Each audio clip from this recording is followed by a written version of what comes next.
Welcome to What's Poppin'. I'm Kenjac, and I am very happy to be joined by Alex Honnold. Alex, what's going on?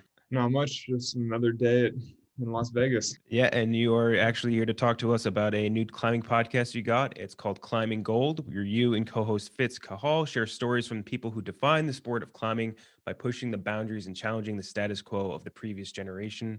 As climbing makes its Olympic debut this summer, you and Cahal are going to track the rise of the sport from the lunatic fringe to today's new generation of athletes who have all risen to the top of their sport without ever touching some of the world's most famous summits. That's the whoever wrote that description, by the way, is phenomenal. That was a great description. But in I your own know. words, why I should was about people to love say it? that. I was like, that is a great description. Right? It Yeah, was that that really is a that good. is a perfect description. Yeah, yeah, that is What's your exactly what pitch for people to watch the show or to listen into Climbing Gold? well, I mean, honestly, I can't really say it better than you just did, but I mean, the simple version of that is just that we're telling sort of timeless stories of climbing that help to bridge the last generation with the next generation. Because climbing is going through this total moment right now. We're going to the Olympics for the first time and crazy growth with climbing gyms. And basically, climbing has just been blowing up and becoming more and more mainstream. But as it becomes mainstream, you don't want to lose too much of what makes it climbing. You don't want to lose all the classic sort of iconic class. Like there's just so many crazy stories from sort of back in the day of climbing, and so we got to talk to a lot of the best climbers of the last generations and try to save some of those stories. Yeah, I listened to in the first episode. I think a good pitch from it was just that a lot of the climbing stories are very old school in that a lot of them are told by word of mouth. They're not like stuff that gets out into the mainstream media or just told through that medium. Why do you think that is? That so many of them just don't make their way to even like let's say message boards or other maybe unconventional media. It's just mostly like old school. It's word of mouth, like legend Well, telling almost. well, yeah, I mean that's mostly because a lot of the great stories predate media forms. I mean they predate digital recording, they predate they predate message boards, all that kind of stuff. So I mean those kinds of stories. I mean there's really no way to preserve them other than long form print, and you can find like old climbing magazines and like read some of these articles and things, but realistically, it's like there's not much access to that kind of thing. And so, I mean, that's why it kind of made sense to preserve some of this in podcast form. What was the sort of balance that you and Cahal were shooting for as far as what this podcast goes? Because I think like the balance you guys found between mainstream appeal and also targeted appeal was really good because like I'm not a climber, but I found it very easy to listen to and like none of the terms you guys used or anything like that was anything further than a Google away. And like that to me is that balance I feel like is probably hard to strike. Was that what you guys were aiming for? Yeah, we definitely were aiming for that, but I actually think that that balance is getting easier and easier to strike because the whole thing about climbing going mainstream is the fact that most climbers now don't necessarily know all those terms either, or like you can't take it for granted that beginner climbers know anything about climbing, basically. Mhm. I mean, it's interesting because when I do events at climbing gyms now, it's like the majority of climbers that I meet who are people who would call themselves climbers. They're very passionate about it. They're serious, and often they're really, really good. They're very strong climbers, but they've only been climbing for 2 or 3 years and they've climbed purely indoors the whole time. And so they're really missing that sort of like cultural background, that context of climbing. And so Fitz and I felt like it was important to make sure that the stories that we're telling are as accessible as possible. Yeah, I think that definitely helped, at least as far as for me as a total layman to the world of climbing. Like I just again just felt so easy to consume, which is extremely helpful when you're listening to something that maybe might be delving into something more niche. And so here's a question because I'm a podcaster as well. You're now in my world. I could never do what you do, but you're now into essentially in my world. And we get asked this a lot whenever people ask just general questions about our podcast. If you guys could interview anyone in the world, alive or dead, who would it be? Oh, that's a good question. I mean, if I was allowed to interview dead climber, I mean, there are a lot of very prominent dead climbers, and so I mean, any number of them, like somebody like John Backer, like Peter Croft. I mean, sorry, not Peter Croft, Dean I was gonna Potter. say, I think you saw you Uh, talked to him. yeah, Peter Croft is very much alive. It's funny he goes hand to hand with John Backer though, because they were Mhm. contemporaries and they climbed together so much. I'm used to like linking their names, but no, like John Backer, like Dean Potter. I mean, even some of the sort of more like supporting characters. A man named Sean Leary died, 6, 7 years ago now, but he was like a good friend of mine, good partner of mine, and he was like a really strong supporting character in like this whole last generation of Yosemite climbing. And like it would be great to like if you've heard our second episode, I mean, a big part of what we're trying to do is sort of unearth like really interesting, compelling stories of climbing that people just wouldn't know otherwise. And so our second podcast is with this woman, Joanna Riosti, who put up basically all the classic routes in Las Vegas. And these are routes that hundreds of people climb every day, but nobody necessarily knows who she is or why she put the routes up or like anything about the background. They just drive up from LA for the day, climb the routes and be like, what a good experience, then go home without really understanding like how that happened.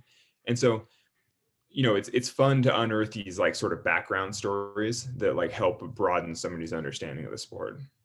Yeah, and I think that's something again with those first two episodes that it helped for me because, you know, again, part of it being that it was so easy to digest, and another part of it is that it's intriguing to learn from someone like her who, like you were saying, mapped out so many different routes, and that's not something I would consider in the world of climbing. Like for like a dumb brain like me and most other people that just don't consume a crazy amount of climbing content, we're like, oh, that guy just probably goes up to the mountain, climbs it, and it's done, and like it's all one quick process. But like, there's a serious plan of attack for every single one of these, and people No, like that. and the thing is, the even most beginner climbers think of it the same way that you do. They show up, they climb the route, and they kind of feel like the route has always been there.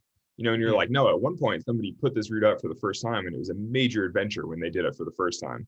You know, now that hundreds of people have climbed it and it's all buffed out, like the loose rock is all knocked off, and like there's chalk all over the holds, and the bolts have been replaced probably twice at this point because like over time people retro bolt it to make sure that yeah. they stay current and safe. And so you know, now you show up and you're like, this is an incredible route. It's like so perfect. And you're like, well, it wasn't always quite like that, you know? And it's worth remembering that there is a majorly adventurous component to putting up those routes. Yeah, a lot of trial and error, I would imagine too, especially for like the first people to kind of trailblaze in a lot of those routes too, right? Totally. Totally. I mean, and so when you're talking about the podcast being accessible, I mean, we're trying to make sort of a repository for climbing knowledge and stories to some extent because, you know, as climbing goes into the Olympics, as it becomes more mainstream, we kind of wanted there to be a place for anybody who's interested to learn as much as they want to know about climbing, you know, where it's come from, where it's going, and, you know, how it's been going, getting there. So, Yeah. I mean, the idea is just kind of limited series is just it's just going to be a depository for information, and that's it. I love that idea too, again, because like for that sort of sport of mountain or just of climbing in general, it's just there's no is no like you I think you said it in the first episode too, there is no centralized like kind of body for climbing where it's like I think you guys had mentioned like with the NFL or NBA, right? Like there's a league, there's rules, there's this, but like that sort of entity doesn't exist for climbing. So for you guys to be able to now have that for future climbers and other generations to look to, I think is awesome because it gives you that, you know, let's say a new generation of climbers, maybe after this next one, they can look to that and be like, this is, like, I have now this Totally. depository of information, of stories, of just all of this great stuff. And I really liked it. Like I mentioned before, though, you're now in my world of podcasting. Have you guys had audio issues yet? Because the first episode, that's like the first benchmark of podcasting is you have one episode that you record and it has horrible audio issues. Have you hit there yet? I actually don't know. I mean, if you think the first one was okay, then presumably it's all uphill from there because that was one of our first, and we've learned as we go. But actually, Fitzcahall and the duct tape and beer team has been doing all the post production, so I don't really hear any of the audio, and I haven't even totally. I don't even think I've heard the final versions because I've been listening to the drafts and giving notes and you know helping to edit, but I haven't actually heard it when it's all mixed and done. But Gotcha. we'll You'll see. get there But that, eventually that, where you guys will record a whole episode and then like someone's gonna email you like, oh yeah, we forgot to press record. You'll hit that point eventually. totally, totally. Yeah, I'm sure we will. I mean, but that's actually a big part of what we're trying to bring with the podcast is uh, this is the first climbing podcast that actually has post production. You know, that actually has you know editing and sound design and all that kind of stuff mixed into it because there are several climbing podcasts that are just long form interviews with preeminent climbers, which is great. I mean, it's a really good way to like go deep into what you know some climbers are working on, but it just lacks the sort of thematic element where it's focused entirely on one big idea. You know, whereas each of our episodes is focused on like one specific idea around climbing, and you know, and it's edited to make sure that it stays on that idea. Yeah, no, I definitely caught that. It almost like the soundtrack elements behind it and the way that it like I think is sort of segmented into different areas does feel more like a series or a storybook and less than like a single interview or more like the rambling, which is a lot of what podcasts are. It's just like, two people rambling off each other. Yours is definitely well more produced than that or my own podcast or Totally. many of the other podcasts here. So I love that about it. The Right. soundtrack also. Oh, I was gonna say, yeah, it's like the polar opposite of like the Joe Rogan experience, where you just Yes. ramble for 3 hours, and it's like who knows where it's gonna go? It could go anywhere. Yeah. But yeah, this is like focused on a theme for sure. Exactly. Yeah. We'll make sure to ship you guys some DMT for your next episode of Climbing Gold. Don't worry about that. And one of the things I liked about it too is the inclusion of the soundtrack, which reminded me a lot of Free Solo, which is another thing I'd love to talk to you about because our fans, I know at least our fan base as mostly moviegoers, they loved Free Solo. So the first thing we'd like to know is just mostly what your Oscars experience was like obviously, because your Free Solo won Best Documentary Feature. So, I mean, what was it like? Not even just necessarily backstage, but just the entire thing, the entire experience for you. What was it like? Dude, it is pretty crazy. I mean, that's a good question. It brings up a lot. Like, so I mean, I suppose you've never done the whole like Oscar tour, but it's like pretty wild because the whole campaign like build is actually kind of like climbing, where you set like this crazy goal, which are the Oscars, and then you have all these sort of like sub goals as you build up to it, which is like the DGAs, the PGAs, the Directors Guild, the Producer Guild, like all Mhm. these other awards like leading up to it. And so, it's like you have this crazy thing in the distance, but by the time you get there, you've actually kind of trained for it quite a bit, like Mhm. like like I'd never even been to Hollywood. Like I didn't know any of this stuff. But by the time you've done like the Audio Guild Awards and you've like I presented something at one of the audio awards and like our team won a bunch of stuff there and like we were nominated for like producer and director and we went to the BAFTAs in the UK and I mean the BAFTAs were crazy because we won a BAFTA and then we like met the royalty, we met like Mhm. Prince and Princess of Wales or whatever. I don't I don't know the terms, but we were like, holy shit, it's like a prince and princess. And it's like, and you're all in formal wear. So by the time you get to the Oscars, it feels a little bit less crazy because you've already basically been training with like several months of systematic, like insane events. And so then the Oscars is definitely next level where it's like even more wild. It's just like bigger, like the press Mhm. line is bigger, the security is bigger, everything about it is crazier. But by the time we got to the Oscars, I mean, obviously you never really know like what's going to happen, but a lot of the other like main competitor documentary films didn't get nominated. So we kind of knew that it was like 50-50 that we were going to win, or like I kind of felt like it was 50-50. I mean, I'm sure the directors were much more like cagey about it because like nobody Mhm. wants to jinx it. But I was kind of like, look, the other main competitors didn't even get nominated. So obviously it's like we have a pretty good shot. And then so when we won, I wasn't that surprised. I was kind of like, yeah, I mean, that's crazy. And then crazy parties all night. Like the whole thing I mean, it's insane for sure. Yeah, that's true. I never really thought about it just being kind of the end cap on the award season, especially if you have a picture that's being like, brought up in previous awards. So I guess you are you're a little trained up. And that definitely I would assume helps when like you're walking, Well, 5 feet away from Leonardo DiCaprio yeah, or whatever. totally. No, that's the thing is like for somebody like me who's never before the whole campaign, I'd never even worn formal wear basically. I'd probably Mhm. worn like my grandpa's suit once for like a thing or something. But by the time you go to the Oscars, I had like 2 suits and a tux for like different events that we had to get in LA. And so by then you're actually like, oh, I feel pretty comfortable in my formal wear. I'm like ready for a night out. Like, you're sort of trained up for the event. I can imagine for real actors, if you do that whole campaign like multiple times, by the end you're just like, oh, the whole thing is just a long, long work fest. Yeah, serious marathon. Like you Yeah. mentioned, like we were just talking about, very well received by critics and audiences. But like, what did the climbing community think of it? Because like I don't know climbers to talk to about Free Solo, but like, how did your actual community feel about the movie? Well, I mean, all my friends were very supportive. Obviously, I think the community was pretty into it too. I mean, the reason it won Best Documentary is I mean, it's a good film. It's a good film. It's honest. It's beautiful. It's like really well shot. And I mean, I think that climbers really appreciated how well it showed Yosemite. I'm like one of the things that I really love about it is just how beautiful the walls look and like the nature. The cinematography is so beautiful. It's like I think that climbers can appreciate that it really does justice to one of the most beautiful climbing areas on Earth. Yeah, there's one shot at the end, I think when you reach the top of it, like there's a Marco Beltrami score that like cues in and does a big zoom out of all the cab, and it Yeah, is. yeah.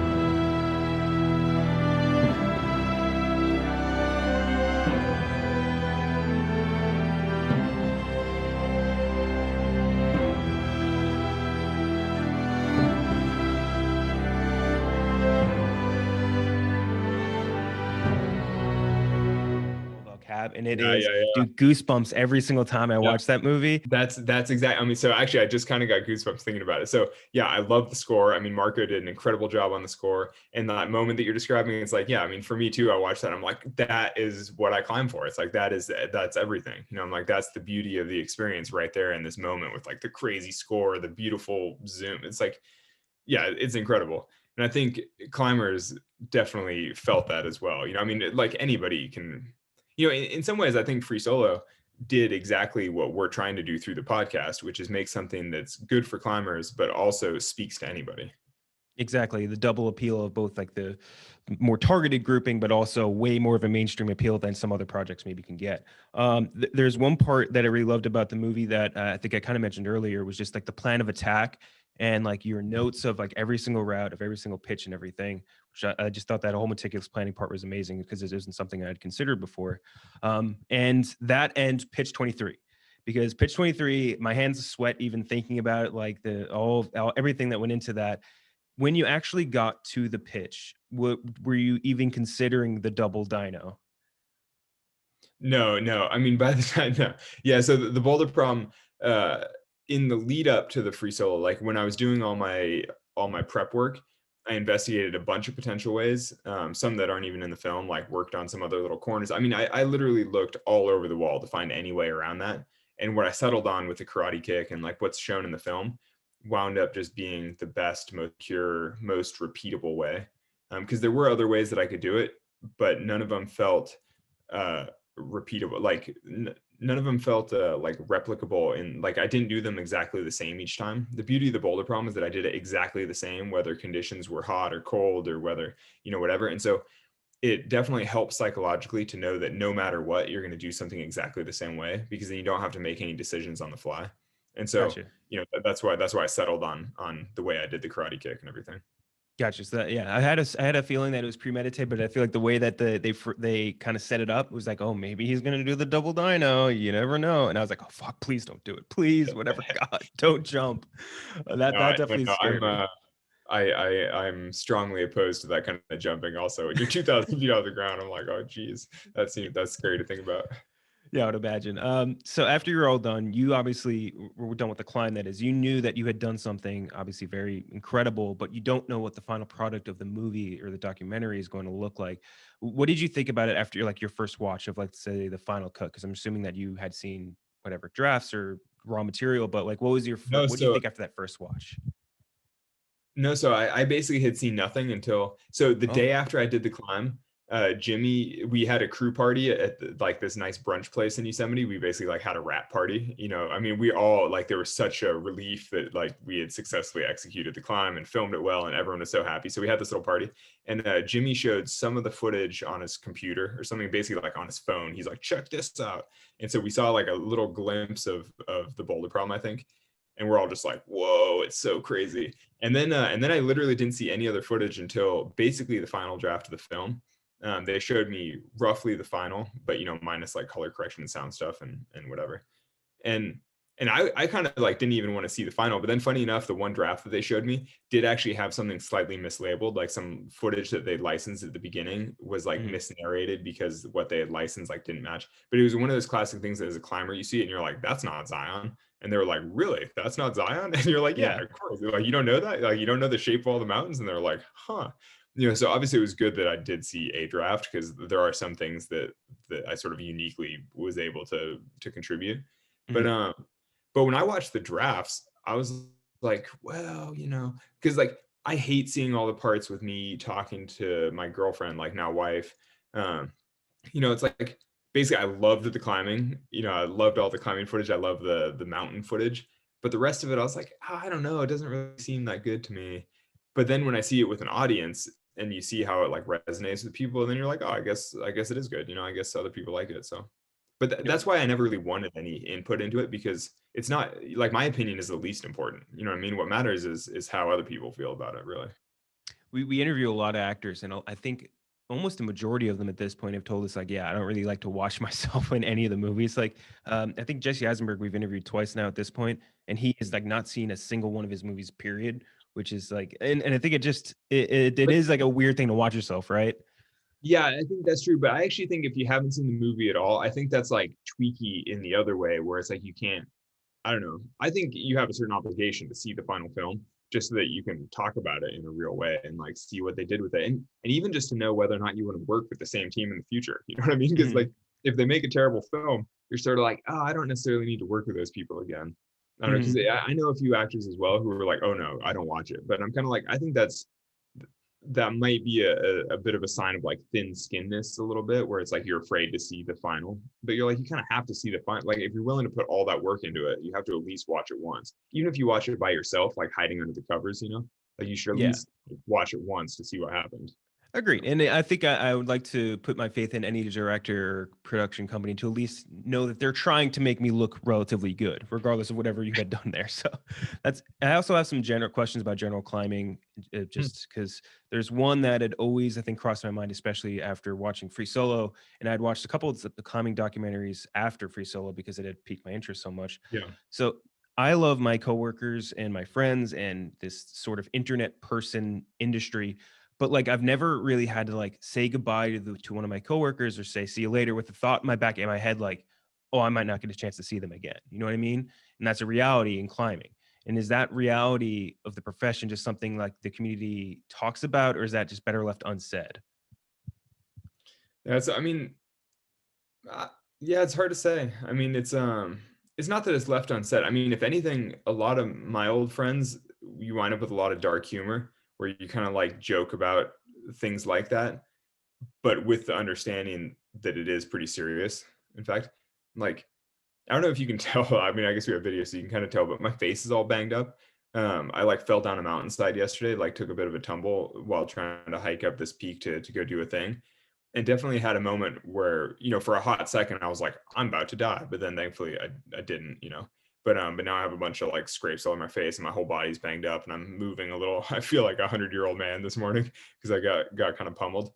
But I mean, you definitely have those brushes every once in a while where you're sort of reminded like this is a serious activity. I was by myself, like literally at the top of this mountain, and it was like had I actually broken something seriously, it could have been an unfortunate situation. But Mhm. yeah, I mean, it definitely you get reminded of that fairly frequently, but you don't really talk to your friends about it that much necessarily. It's Yeah. just I think it's unspoken just because everyone's sort of grappling with the same issues in different ways. Yeah, of It's hard to say course. though, because this makes it sound really serious, but for the vast majority of climbers, their experience as a climber is either bouldering in the gym or like climbing in the gym or like bouldering outdoors or sport climbing outdoors, both of which aren't really that dangerous. They can have high consequences if you make a mistake, but the reality is that the vast majority of people that sport climb regularly will go their whole life without ever being injured or no more injured than maybe like a sprained ankle from like hitting the wall or something. Mhm. And so there's a really big difference between that kind of like fun climbing and mountain climbing and free soloing and like all the sort of extreme adventure things that you would see like in videos online or something. And so yeah, I mean they're just different worlds. And I mean, and that's a big part of what we're doing with the podcast is trying to bridge those worlds, because it's like it's hard for somebody who grows up just climbing in the gym and bouldering to sort of appreciate why people would risk their lives doing like other types of climbing. Be like, well, that seems crazy. And you're like, well, yeah, it does sound kind of crazy when you say it like that, but it makes sense in the broader context of climbing. Like there is a rich history to it. Yeah. So there's like I mentioned before, there's a lot of sort of climbing documentaries that I had went through after watching Free Solo. One of which was the Dawn Wall, which or Dawn Mhm. Wall, I think it was just not the. I might have annexed No, no. but it stars your friend Tommy Caldwell, and it was awesome. And the fucking I didn't even know the story about like his finger or anything like that. Like the thought of someone climbing missing like half a finger is insane to me, and his partner in that as well was amazing. And are there any other climbing documentaries that you think people, maybe fans of Free Solo or fans of Climbing Gold, should maybe check out? I think Valley Uprising is an obvious climbing documentary that really contributes to the same ideas, sort of history of climbing, the broader context of like how climbing has arisen in Yosemite. It's an older documentary now. Well, I mean now it's probably around 7, 8 years old, but it feels old compared to Free Solo and things. But no, Valley Uprising does a really nice job of showing the progression of climbing in Yosemite. And Yosemite is such a crucible for climbing in the world. It's like such an important place for global climbing.